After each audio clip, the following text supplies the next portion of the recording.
Hi everyone, welcome to After Class. A podcast by two passionate adult ballerinas about all things adult ballet related. And some random thoughts in between. We're so glad you're here. So grab your water bottle or a cup of coffee and join us for a quick chat after class. Hello, dancers. Welcome to another episode of After Class. A couple weeks ago, I did a poll on social media asking you guys what are your biggest pain points in your ballet training. And a topic that was submitted multiple times was turnout. So today's episode is going to be all about turnout. And since I am admittedly not at all an expert on this subject, I struggle with turnout every single day. I am so excited to be joined by Chelsea Weidmann, who is the founder of the Geeky Ballerina. And she is a professional ballet teacher who is certified in the American Ballet Theater National Training Curriculum, Progressing Ballet Technique, and the Move Method. And she is passionate about teaching methodology, ballet history, anatomy, and educational philosophy, just to name a few things. And she has great expertise to bring to this conversation about turnout. So welcome to the podcast, Chelsea. Thank you. I'm so excited to be here. And listen, we all struggle with turnout, like everybody. So Welcome to the club. Yeah, it is brutal. I often wonder, do professional dancers ever hit a point where they feel like my turnout is just great and I'm so happy with it? Or is that just a constant struggle? I mean, I don't have great turnout either, but I have friends who are very accomplished principal dancers and they're like, I only use a flat fifth if it's an audition. Yeah. Yeah, just get me in and then I can use my normal comfortable fifth. I know. I'm like, oh gosh, it's hard. And I think especially for adults, if you didn't train as a child, getting your body to accept a position that is not natural is really challenging. So I'm glad that I'm not the only one. When everyone was submitting that as a topic they wanted to talk about, I was like, yes, I agree. Let's do this. We need to talk about this. So glad to have you here. So maybe you could start by telling us a little bit about yourself, your dance background, and your platform. Sure. So I took my first ballet class when I was 4, and it was like a jazz ballet combo in like a rec center thing, and I hated it. It was a very chaotic environment, did not enjoy it. And I think that was the end of that. And then when I was in 5th grade, I saw a jazz competition team perform and decided I wanted to take dance lessons. So I started with jazz, and then I realized you need to take ballet. So when I was 12, I took my first ballet class. And then when I was 13, I switched to just ballet because it turns out that I love it. I've done the certifications that you mentioned. About 10 years ago, I got my MFA, which technically is in interdisciplinary arts and was supposed to have a choreography focus. I don't love choreographing. So I did like the minimum requirements, but the part of my master's work that I'm most proud of is my thesis, which was looking at different elements of artistry and how we can teach them, which has now evolved into Artistry Inside Ballet Technique Volume 1, which I published almost a year ago, 9 months, something like that. There are 2 more volumes yet to come. I'm still working on those because I loved the research and I haven't found that information anywhere, so I figured I'd write it. I listened to you on another podcast talking about artistry and the work that you did in that thesis, and it is absolutely fascinating. Maybe in the future we could have you back on just to talk about artistry. I would love to do that. Absolutely. Hey, adult dancer. Do you love the podcast and want more resources, news, and tips to support your ballet goals? Head over to thebusybunhead.com, your source for all things adult ballet. Stay in the know, find community, and fuel your motivation with resources like the bulletin board, a free monthly newsletter, and the Bunhead Book Club. Brand new to ballet? Book a session to get your questions answered. It's all waiting for you at thebusybunhead.com. One of the things I would love to start with in the conversation with turnout is this connection. You talked about it in a recent newsletter between how turnout has evolved in ballet history and how that correlates to the progression of how it's taught. So would you mind kind of sharing a little bit about that? Because I thought it was such a fascinating connection that you made. Yeah. If you look at the beginning of ballet, you have ballet de corps. It was done just in the courts in France. It wasn't professional yet. I have not been able to track down why turnout evolved yet. I've seen a couple of different theories. They're both pretty easy to poke holes in. So I don't know why we decided to turn out. But when the aristocracy was doing it, they weren't sweating. They're not going to push their turnout. And so you have very like minimal turnout. It's almost like 45 degrees sort of. And that's what we use with our really young kids. Partly because if we can just keep them doing the right thing at the right time, it's a total win. And balance is hard, and we don't want to be overly aggressive with their hips because everything is still so malleable. That's a really hard line to walk, developing turnout without overstressing. But so the foundations, the pre-ballet, anybody under about age 7 or 8, in my mind, that turnout correlates with what they were doing in ballet de corps. And then we move into the Romantic era. We have professional dancers. Turnout is becoming more expected. It's becoming a greater range of motion, but it's not expected to be flat. And this is where we get into what I call the elementary level of training, which is about the first 3 years of formal training. So to translate that for adults, if you as an adult walk into my class as a beginner off the street, never had a ballet class in your life, I would put you in level 2. I actually would skip level 1. I just don't think adults need it. So beginning adults, ballet dancers are right in that kind of romantic era where we want the turnout.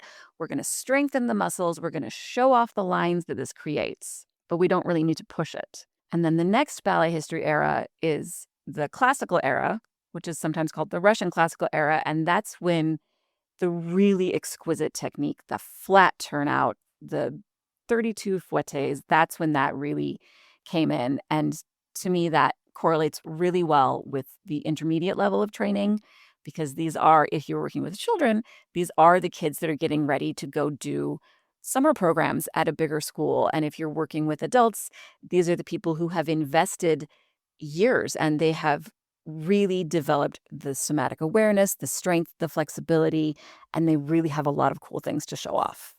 It's such a great way of understanding it. And I think that, I don't know, I wish that there was almost like a section of class time.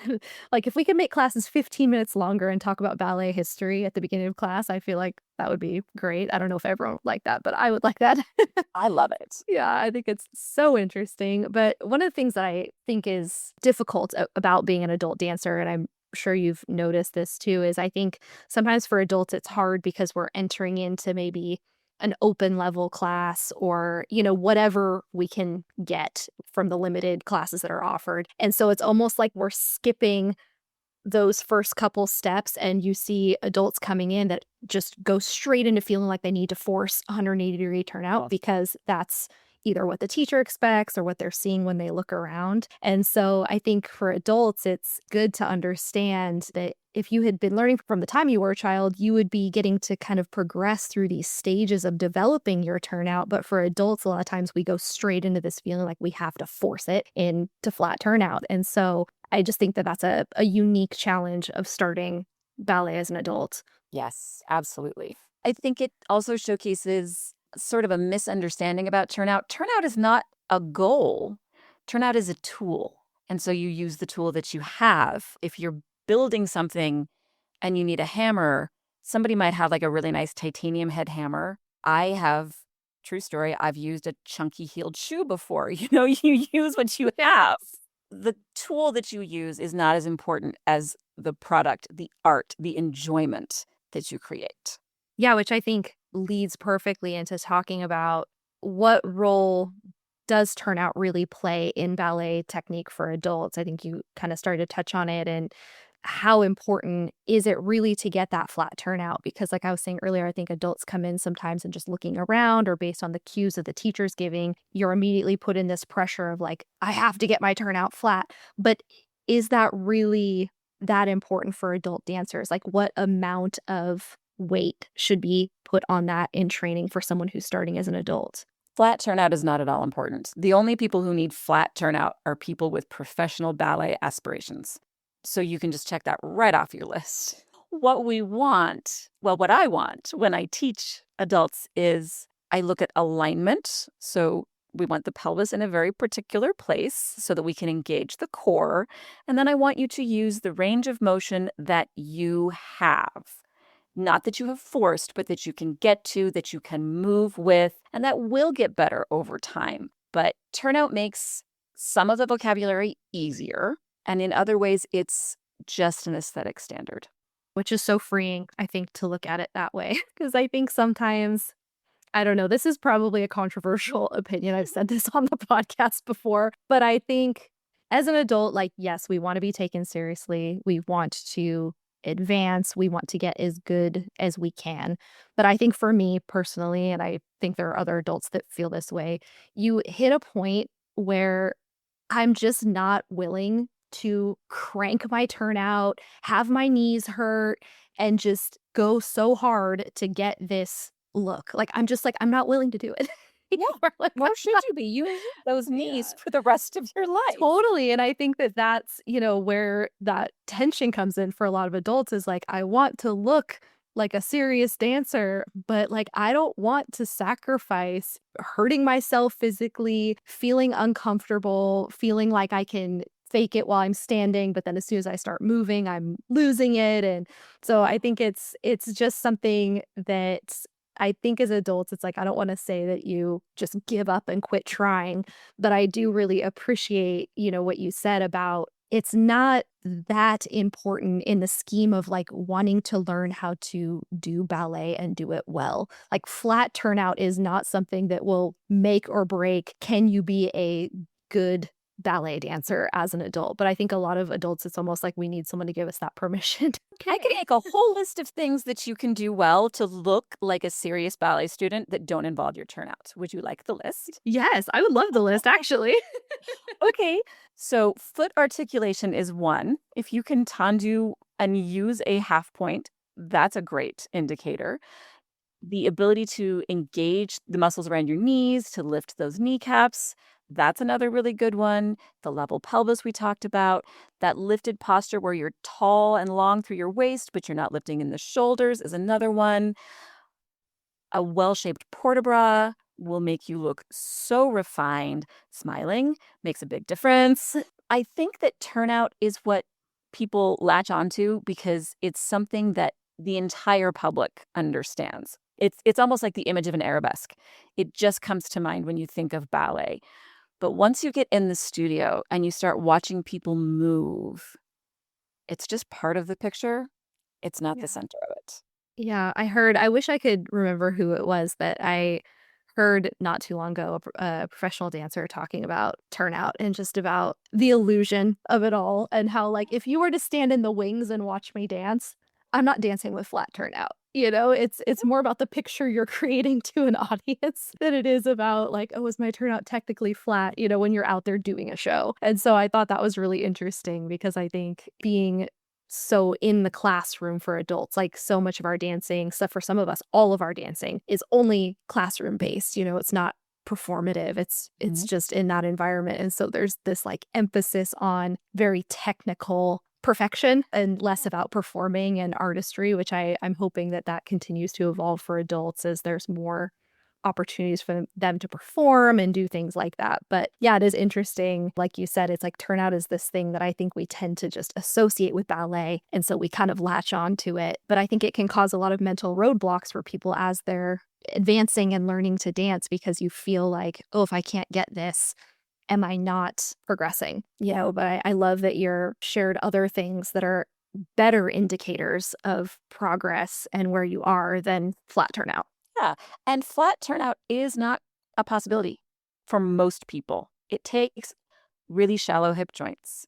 Let's not mess with your bones. Yeah, it seems like fighting anatomy at a certain point is just going to like make us all sad and defeated. Yeah, let's not do that. Like we have bones that are not riddled with osteoporosis at the moment.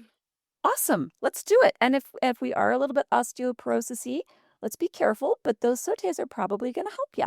Which is actually perfect lead in because obviously we as dancers, I think every dancer believes in the ability to improve. Otherwise, you probably would not want to do dance and come to class every day. So knowing that there probably is room for improvement, even if you can't get to 180 degrees, and that's not even anatomically desirable for most of us. What would you say are some ways that adults can safely work to improve their turnout from wherever they are now? The most important thing is to stretch your hip flexors. which people don't think of because they're not one of the external rotators. But when the hip flexors are tight, it either will pull the thigh, the femur, up towards your midline, or it will pull the top of your pelvis down towards the femur.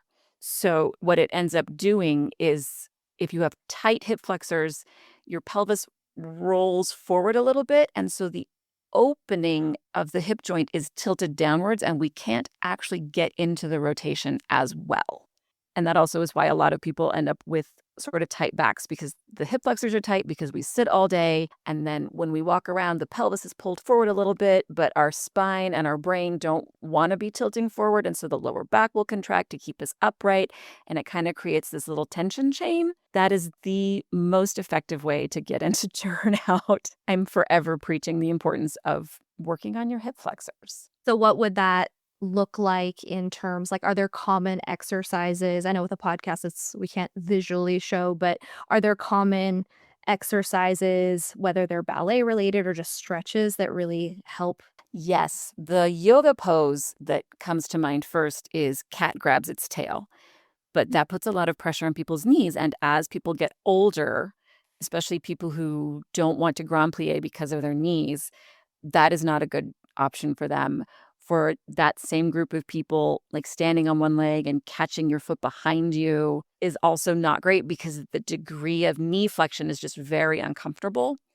So the one that I find most people can do, and I like to do it with my hand on a bar or on the wall, just for balance. I don't want to worry about my balance when I'm stretching. So I come into a high lunge, make sure you're parallel. Your hip flexors stretch most efficiently in parallel, and we're talking about turnout, but don't right now. But you come into a high lunge, the back heel can be on the ground or off. It doesn't matter.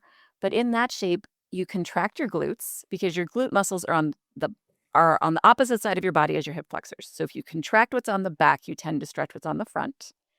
And then from there, you can start leaning back in your upper body, tilting to one side or the other, and it starts to get into that. Once the hip flexors aren't really gripping onto tension regularly anymore, that's when people can start getting into, how do I increase my actual turnout, my actual external rotation? And I was always taught like the frog stretch. I don't teach it myself. I don't do it anymore, because what I have found is that the frog stretch, for some people, in my experience, it's probably about 30% of people, pulls the pelvis into a weird place. So you're stretching muscles that, like, you're stretching the muscles in an alignment you're not going to use. So it's not as efficient. But what I have found is that a box split works, which is basically making a rectangle. So it's kind of like a grand plie in second position. Your knees are theoretically straight out from your hips and your ankles are straight down from your knees. So we've got some right angles going on. You're going to put your knees and your heels on the ground and let your hips go as high as they need to. That, in my experience, is more achievable for all bodies. And I gained at least a half inch of turnout in my 30s because I've discovered this difference.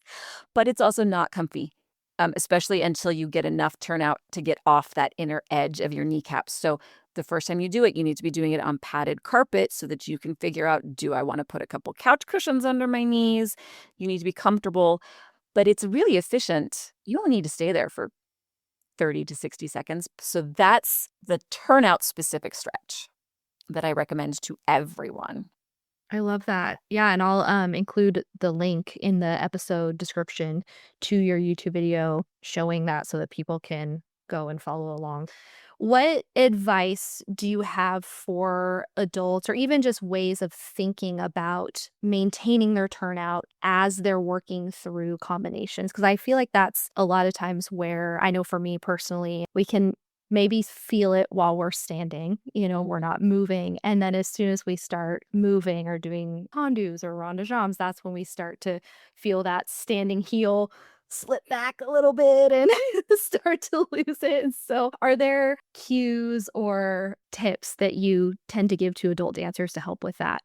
Yes, I have 3 that have popped into my head.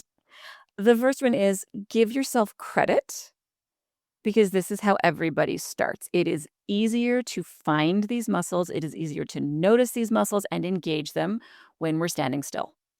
Yeah. And awareness is the first step to developing somatic awareness. You are already more accomplished than you were a month ago.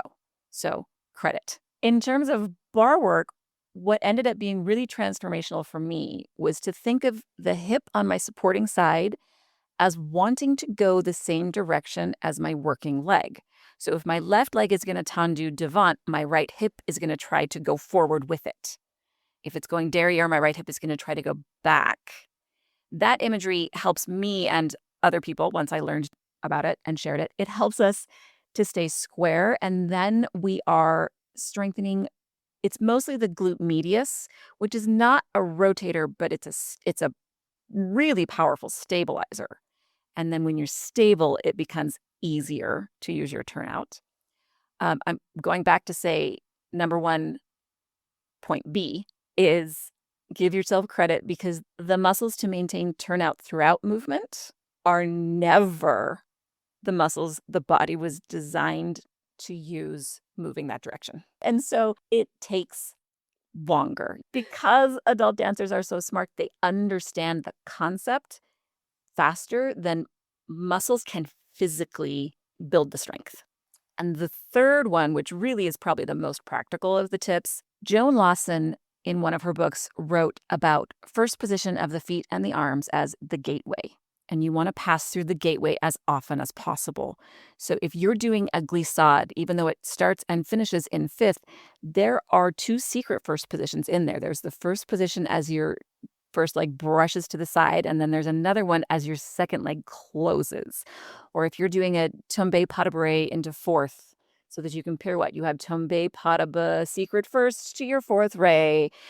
Every time you can find those secret first positions, it brings your body back to that familiar place where it can go, oh, I know what I'm doing.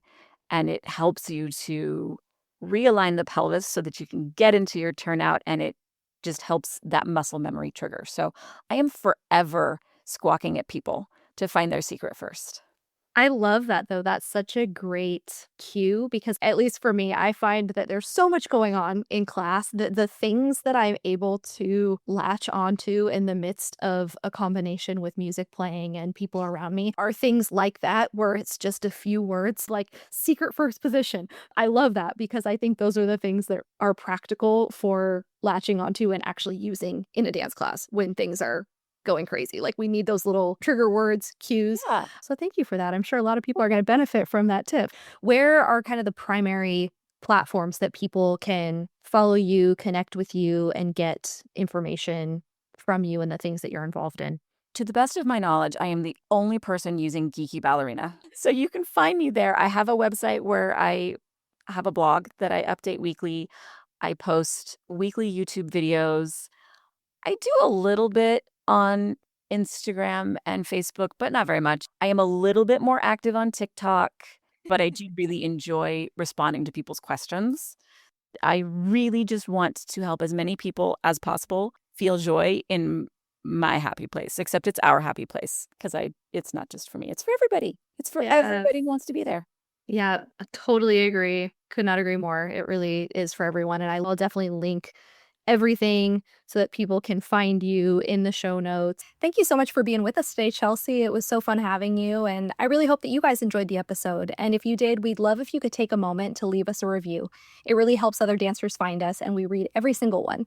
See you next week for a brand new episode. Bye. Thank you for listening to After Class. Join the community on YouTube and Instagram, or come dance with us, our weekly Zoom classes for adult ballerinas like you. Links included in the episode description. Special thank you to our sponsors. See you next time after class. Podcast produced by Mission Bridge Media.